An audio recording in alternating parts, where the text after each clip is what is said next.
He was just a poor boy from Madeira. No fancy shoes, no special training. Just a dream and a ball. This is the unbelievable journey of Cristiano Ronaldo. Cristiano was born into poverty. His mother worked as a cook, his father a gardener. At times, they couldn't even afford proper boots. He played football with torn shoes, or sometimes barefoot.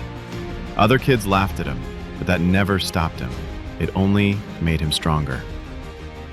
At just 12 years old, he left his home island and moved to Lisbon, alone. He cried every night, missing his family, but he trained harder than anyone else. He ran with weights on his legs. He stayed after practice. He was obsessed with becoming the best. And he wasn't afraid to sacrifice anything for his dream. By 18, he was playing for Manchester United. From there, he became a global icon. Multiple Ballon d'Or awards, hundreds of goals, one of the greatest athletes the world has ever seen. But he never forgot where he came from. Ronaldo's story proves one thing. You don't need to be born rich to succeed. You just need hunger, discipline, and the courage to dream big. From a boy who couldn't afford boots to the king of football. That's Cristiano Ronaldo. He was broke at 65, but built a global empire from fried chicken. This is the story of Colonel Sanders. Harlan Sanders had a tough life. By age 10, he was working on a farm. He lost many jobs, failed in business, and at 65, he was living on just $105 from Social Security. But he had one thing, a chicken recipe. He went door to door, restaurant to restaurant, over 1,000 rejections. Still, he didn't quit.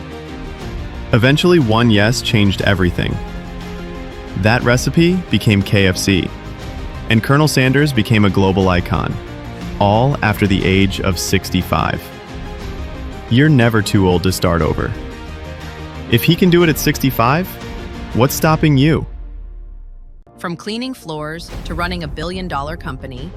This is the incredible story of David Steward. David was born in 1951 in a small town in Missouri, USA. He grew up facing poverty, racism, and rejection. At one point, he worked as a janitor just to survive. But David never gave up. He studied hard, worked harder, and entered the business world.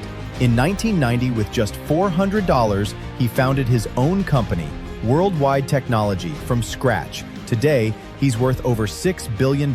His company powers tech for giants like Cisco and Verizon. From janitor to CEO. David proved that success isn't about where you start, it's about how far you're willing to go. Share this if you believe your past doesn't define your future.